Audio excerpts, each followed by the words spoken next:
Good evening, America, and this is Q News Tonight, the world's first live daily gay evening news show. And it's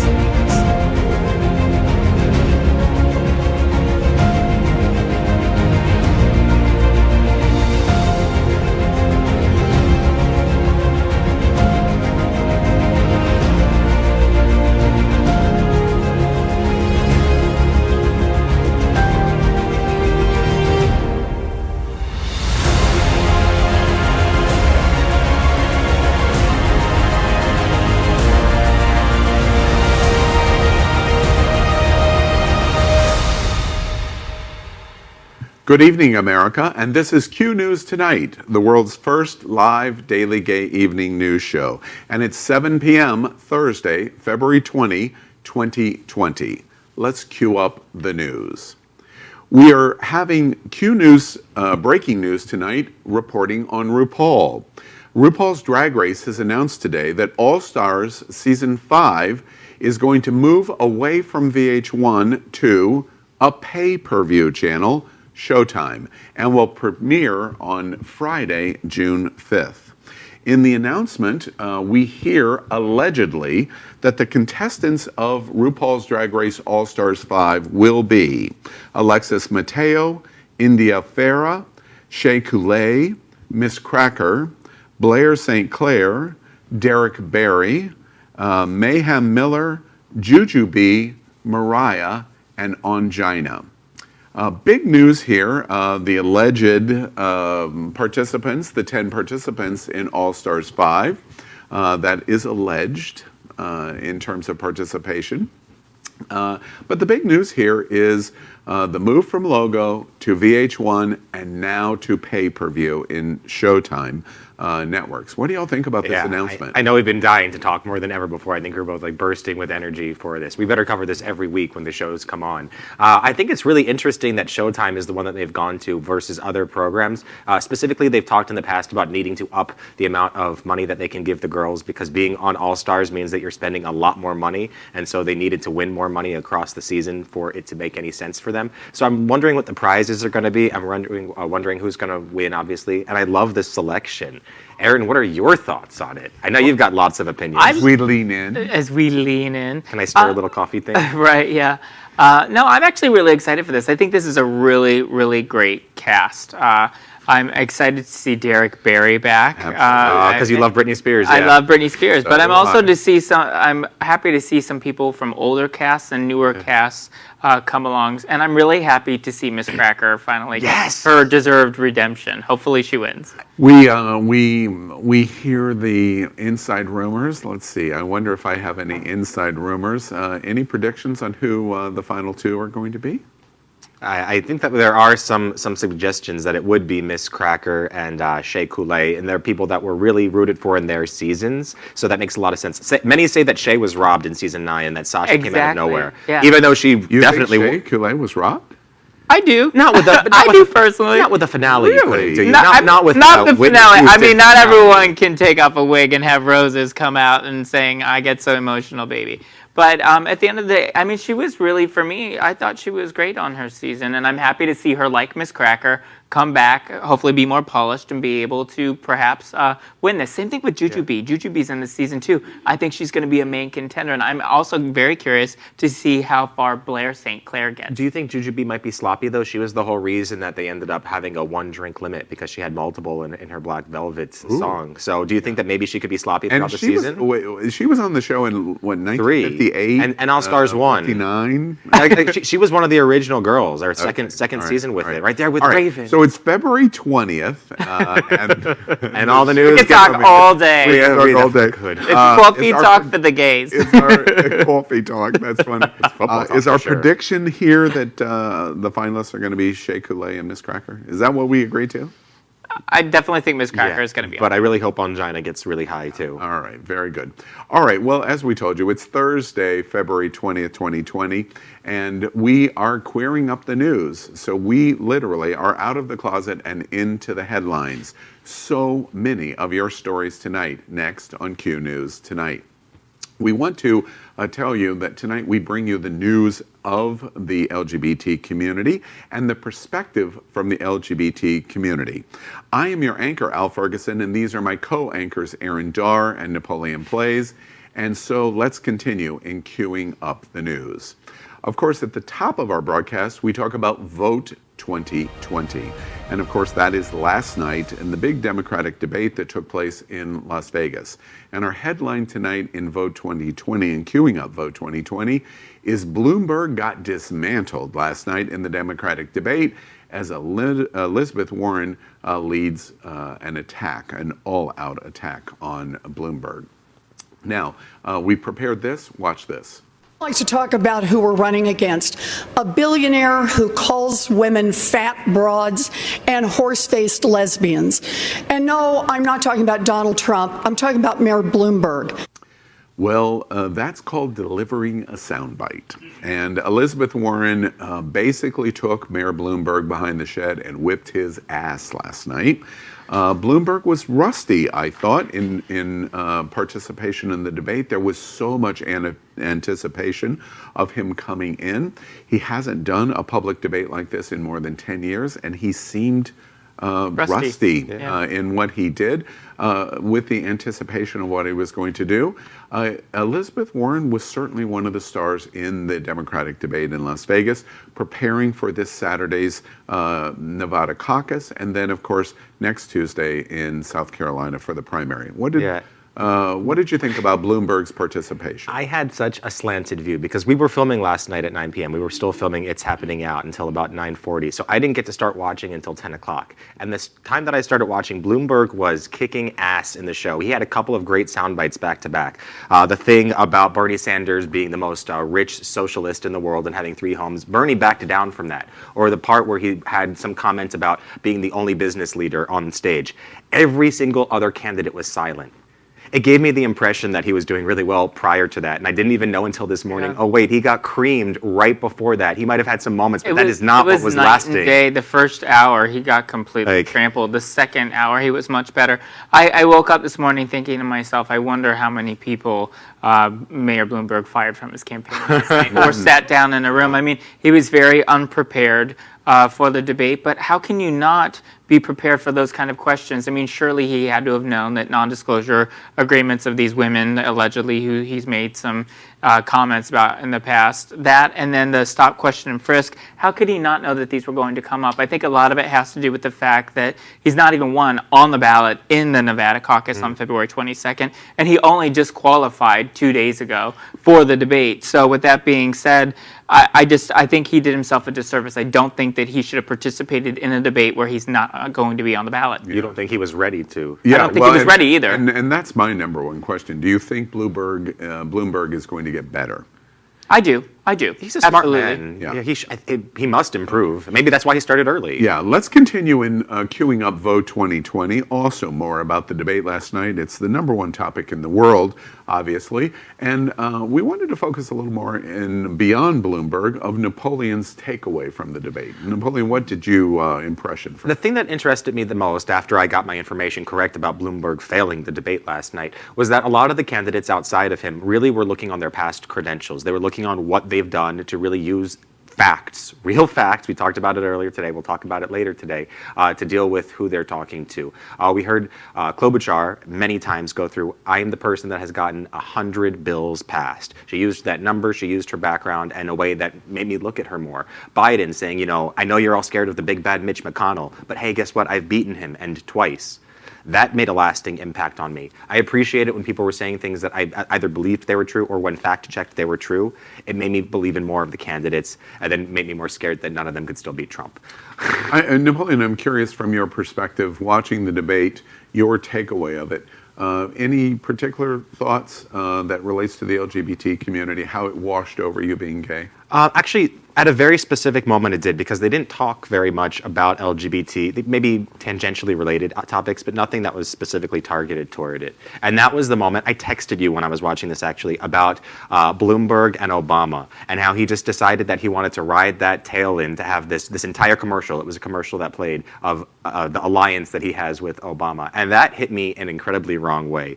As a gay man, I was thinking it was the same thing of, oh, I've got a gay friend. I know what it's like. I can pull that card because I worked together with them. We were living together once for 5 minutes. He didn't look at my dick, so it's fine. It felt insulting that he would do that. And it felt like a gay thing too, but it would be any minority, really. Yeah, very interesting. We continue in our queuing up our Vote 2020 segment by taking a flip.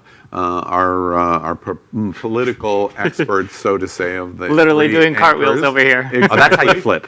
Is Aaron Dar. And Aaron, we're curious, what is your takeaway about last night's debate? Well, the debate was really interesting. I mean, just to kind of go to continue on in the Bloomberg notion, I mean, he was miserable in the first hour of the debate. The second hour of the debate, I mean, I think he found his comfort zone. I think if there's one thing to be said out of last night, who was the clear winner of the debate, I think it was Elizabeth Warren.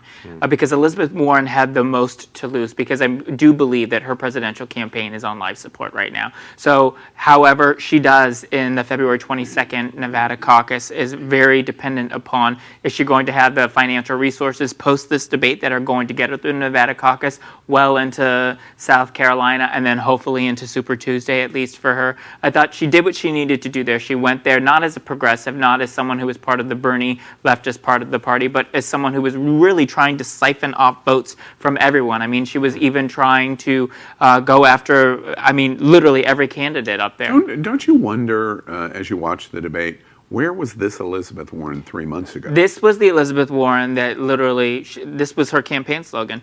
Dream big, fight hard. This was the fight that I miss in Elizabeth Warren, that I fell in love with in 2012 when she first ran for U.S. Senate. And I thought she did amazing last night. She went there and she did what she needed to do to continue on in this presidential campaign. Okay. However, it's very interesting. I thought this was the best that Biden has performed. I thought that Bernie, I don't think that anyone necessarily moved from this. I thought one of the most interesting moments of the debate, though, not just the back and forth between Warren and Bloomberg, was a moment because of Mayor Pete going after Amy Klobuchar on allegedly voting for individuals within immigration, Trump appointees, court judges, blah, blah, blah, blah, blah. Just really interesting to see how that all kind of played out as well. That's Very true. And we all know that the voices on the debate last night were important to all of America, to the LGBT community. But we also want to know, are LGBT voices important to you? We hope the answer is yes, because you're watching right now, but we want to make sure that you know that the answer is true. And can the news of the world have a gay community perspective? If you, like us, think the answer is a resounding yes, then like and subscribe to Q News Tonight on YouTube and Facebook. Do our gay cultural stories impact you, your friends, and family? Start a watch party. Get your circle involved in our conversation, as it supports the gay community. It's that simple. We continue tonight at Q News Tonight by queuing up the world. And we report tonight that 10 are dead after a racially motivated terror attack in Germany. We've prepared this. Watch. Well, Germany's Prosecutor General took on this case very early on. He was very fast moving towards a suspicion of this being a terrorist attack. That's what the Interior Minister responsible is saying right now, that is the expectation right now. We know that this 43-year-old was rather active on online, on social media, and that he'd written up a long manifesto which we understand was very xenophobic. So there is an expectation that there was a far-right extremist motive behind this. 10 are dead in Germany after Tobias Rothschild, who wrote a 24-page manifesto detailing much racism, attacked 2 different Shisa communities last night. He justified his mass murder and his desire for it by saying that races were sometimes scientifically superior, something that I'm sure we've heard before, again, going back to the Nazi conversation from before about Jews, about gay people. He wanted to exterminate people in the Middle East, North Africa, Central Asia, and also exhibited signs of paranoia over surveillance, saying things like Donald Trump stole his ideas. So that obviously is crazy, because why would you care if Donald Trump stole your ideas? They're obviously pretty crazy in themselves. We're seeing somebody here who targeted a minority group. He wanted to say to Americans that our country is under control, that we're under a secret society. That has targeted LGBT people for a long time. Al, I know that you've talked to me about many times different societies that sometimes relate to LGBT, sometimes don't, but that have targeted us in other ways as just negative influences. Absolutely. In this instance, his attack, how does it wash over, if at all, the LGBT community in Germany and Europe, but especially here in America? Do we make the connection of growing concern about how hate speech affects? Well, this person had a history of doing this. I mean, he's made these comments publicly online, and the individual, who I'm not even going to name, that carried out the attacks at Paul's nightclub here in Orlando, Florida, also had a dialogue, if you will, publicly online of being a bigot towards the LGBTQ community. So when people show you who they are, you have to believe them. And unfortunately, we need to do more with mental health in this country. We as well report, as to that point, we report this tonight at Q News Tonight because we see a direct connection of hate speech. Even if it's not completely directed at the LGBT community, we see the connection between the two of how it affects the LGBT community. We continue tonight in queuing up religion, and we report tonight that the Mormon Church distributes official restrictions today for trans members of the church. Aaron, tell us about what's happening there. Yeah, so this is really exciting. The Church of Latter-day Saints, so the Mormon Church in Utah, is being much more open-minded in regards to their trans members, and actually allowing them to be members of the ward, if you will. Aaron, I want to interrupt you just one moment, because there is something that we did prepare on this. Before you continue in this story, let's watch this. Transgender people can be baptized, confirmed, take part in sacrament, and receive priesthood blessings. But when it comes to priesthood ordination or temple ordinances, it will be based on the gender assigned at birth. They continue advising against sex reassignment surgeries and social transitioning, which would result in membership restrictions like receiving priesthood at temple recommend or church callings. But say members can be called by their preferred name in the ward. Basically, we should create a warm, welcoming environment for all. At the same time, the policy clarifies that some things in the church are gender specific.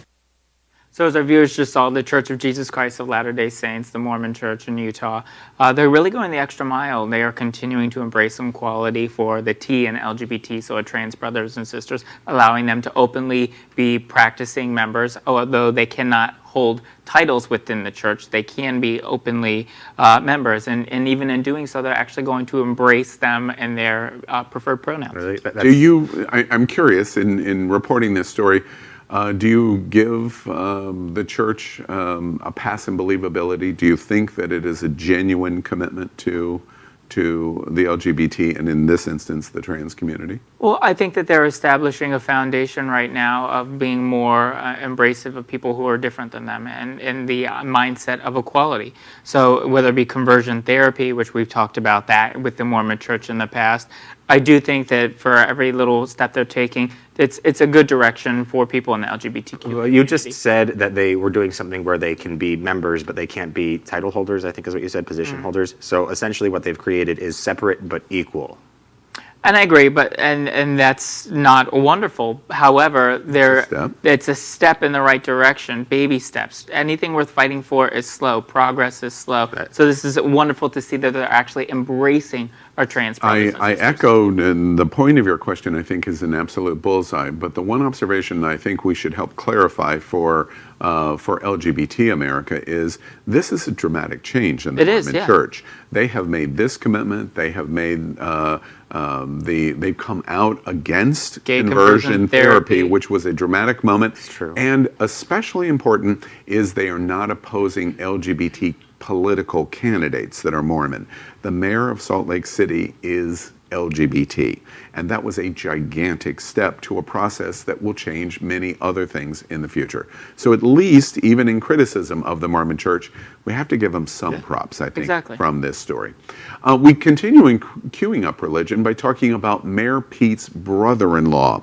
He brought us to a complete stop here at Q News tonight when he came on to Fox News and said, quote unquote, everything Pete is pushing is anti-God.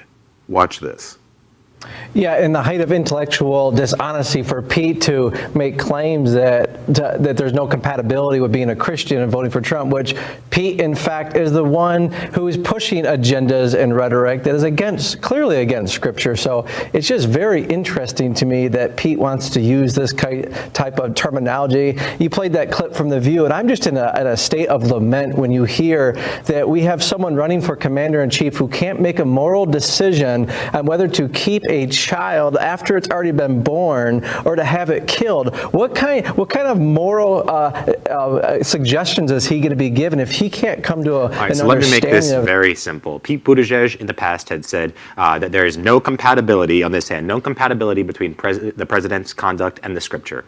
On the other hand, his brother-in-law, Pastor Ryan Glesman, has said everything Pete pushes is anti-God, that it's not Scripture. Pete Buttigieg has then said that on The View that the abortion has a line that you can't cross, and Buttigieg has said that it's not a government line to cross. And then the brother-in-law stated, was lamenting that somebody could run for president because of their moral indecision and who could kill a child. So you see this back and forth, this connectivity between them. Napoleon, I'm not familiar with this brother-in-law. His brother-in-law connection to Mayor Pete is what?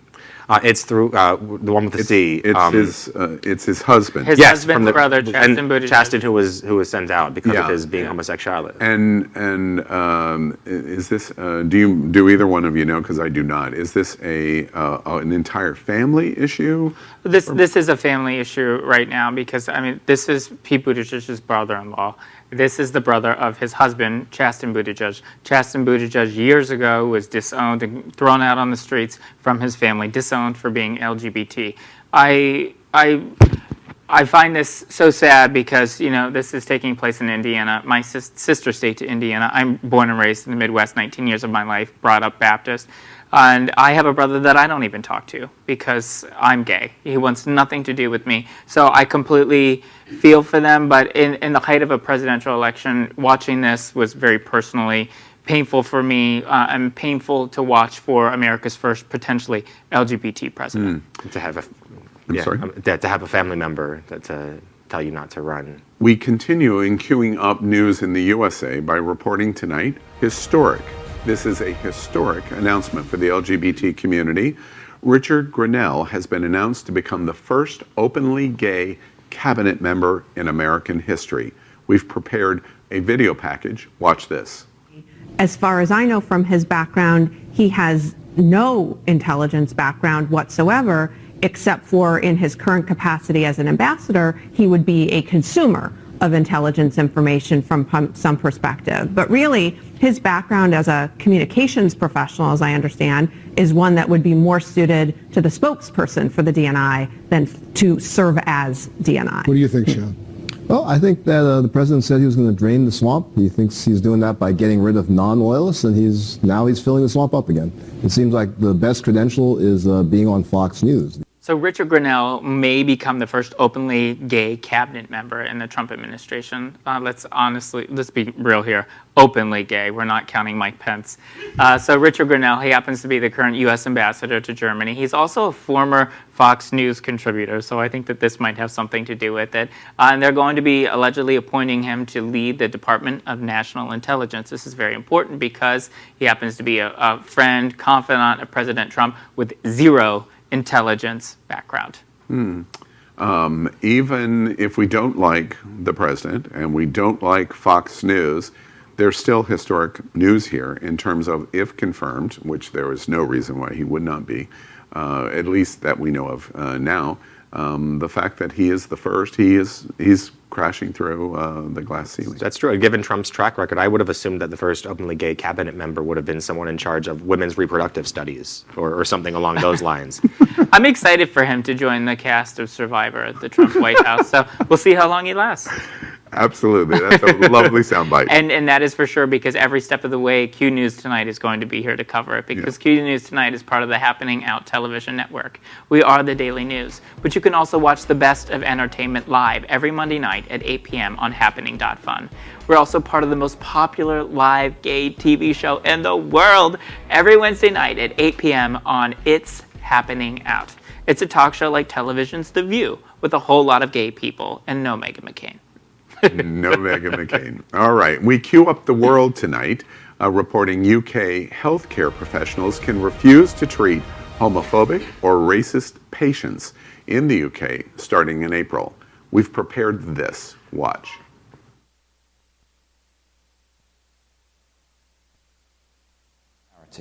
If a patient asks for a white doctor, the answer is no. So is what you're saying, if the patient continues to ask for a white doctor, they will be told that they won't be treated or they can be treated elsewhere? Yes. If a patient refuses treatment for a reason that's completely unacceptable, like their racist attitudes, then the treatment won't be available on that basis. The UK's national healthcare system, the National Health Service, is run with 3/4 of the total healthcare providers in the UK. That's 1.6 million people that are provided under that realm. And they have stated that their new policy is that they can refuse non-emergency care to anyone who harasses or discriminates any of the employees. They say that no act is too minor and that that's not behavior that should be a part of the job description. Back in 2019, 1/4 of NHS workers said that in the last year that they were bullied. This is in stark contrast to Trump over here in the U.S., who is looking for religious exemption, which obviously will give or take away a lot of rights to LGBTQ couples and individuals looking for equal rights under the guise of it being religiously imposing to others. So. Well, and we've talked about this at Q News Tonight so many times, so many stories that we've reported on from the UK and Europe, and then we translate the exact same conceptual idea of what the policy is to the United States, and we get to hard stop. It's not possible here in America. Yeah, I agree. But, I think that this story is very dangerous, personally. And I know that you probably are both going to disagree with me, but I don't think that you should be able to turn anyone away from any kind of healthcare service if they ask for a male doctor, a female doctor, a black doctor, or a white doctor. Because let's go ahead and turn this around. It wasn't all that long ago that black people were not allowed to go to white hospitals. They were denied healthcare services because they're black. You should not deny anyone access to quality, affordable healthcare because it's a fundamental God-given right. So you're saying I'm unfortunately have got to move on. Absolutely. Our clock in front of us. Tonight, we are broadcasting from our new set in the middle of the World AIDS Museum and Education Center here in Wilton Manors. You can see the frame of one of the walls here in the museum behind Napoleon. We're here in Wilton Manors in Fort Lauderdale, Florida, and we always joke we're broadcasting from the gayest place on planet Earth. We also would like to thank our set designer, Concepto Modern Living, for this new development set right here in the middle of the World AIDS Museum in Fort Lauderdale. Concepto Modern Living is located here. We finish Q News tonight by saying next we have the big finish. There are many stories today we only want to mention. Let's see if Aaron and Napoleon and I can entertain each other as we have a lightning round of the LGBT stories of the day and those news with an LGBT perspective. If they talk too much, we're going to ring a bell, or I'm going to say that's it in terms of all stop, and we are going to move on. Gentlemen, we understand our rules? Yes. All right. So the Q News tonight, the big finish. Big finish story number one. The NFL is expanding its playoffs to 14 teams. This is a sports story, by the way. The NFL is expanding its playoff to 14 teams, up from 12. What do you think? That makes complete sense. I'm used to gay guys saying that 14 is really what 12 is, or that 9 is really 12. So that makes perfect sense to me. I think we need to start paying our teachers like we do our athletes. This is a sports story, by the way. But I've got to be political. All right. The big finish, story number two. Donald Trump is the 10th highest paid athlete in the U.S. And when I read this story, I asked, what is he an athlete of? And then it was explained to me that they calculated his golf and his salary. With the amount of golf he does, he's the 10th highest paid. Yes, which just proves you wrong, Al. You don't have to be great at something to be the best in it. And he's making the most money not needing that. Well, he might be the 10th highest paid athlete in the United States, but he sure is the most obese. Ooh. The Big Finish topic, story number 3. It kind of brought us to a stop there. It did. I liked it. I like to stop every now I'm and trying to then. be short, sweet, and simple, guys. Okay. Oh, that's you. Students are learning to spot fake news in schools now. You say fake news, I say Fox News. Oh, that's really good, though. Unfortunately, I think that more schools do need to have training in this. It's with how much technology they have, you'd think this would be simple, but it's not. Even people that are trained in it don't seem to do a very good job at it. This is a big point moving forward. How our world has changed that a school would even consider anything to do with fake news. The Big Finish, story number 4. We move to Arizona and the Senate race update. Mark Kelly is now 7 points over Martha McSally, the current senator, despite Trump's backing. Regardless of who wins the Democratic nomination, we have to have a Democratic Senate if we want to get anything done in this country. I think that's the first person Trump's backed into that has liked it. And apparently, she wasn't elected for the seat that she's serving now. Apparently, she's never going to be elected. The Big Finish, story number 5. The White House has admitted that the Trump trade stance has actually depressed the economy. The economy is depressed, girl. I'm depressed. You know, I'm really happy to hear that. I didn't think that the White House admitted to anything. We didn't say President Trump. It was the economy expert for the White House that made this. Despite all odds, they can still get something out. The Big Finish, story number 6. Our production staff seems to really love birthdays. So today, we say happy birthday to Trevor Noah, 36th, to Rihanna, 32nd, and of course, now we're all going to get excited here, Cindy Crawford, 53rd. What do you think? I think this is exciting. They're all 3 wonderful allies to the LGBTQ community, and a very happy birthday. Rihanna got me into some great dungeon music after she hit her S&M phase with S&M or Monster Under My Bed. So I'm all for her creating her free self and helping other people to do the same. You're wishing Rihanna happy birthday because of S&M? The Big Finish, story number 7. On this day in 1933, the House voted to, oh, thank goodness, end prohibition. And they single-handedly created Wilton Drive in the process. I think that's why you don't hear anything about what happened in 1934. I'm sorry, I wasn't even... They were all drunk. I wasn't even listening. That's it in today's news for the largest for the LGBT community. Wait, am I drunk? Maybe I am. The LGBT community on the world's first daily gay evening news show. Remember, if it's important to the LGBT community, it's important to Q News Tonight. We, as we said at the top of the show, are literally out of the closet and into the headlines. So, this is Q News Tonight, and we thank you, and we're going to see you every night at 7 p.m. Good night.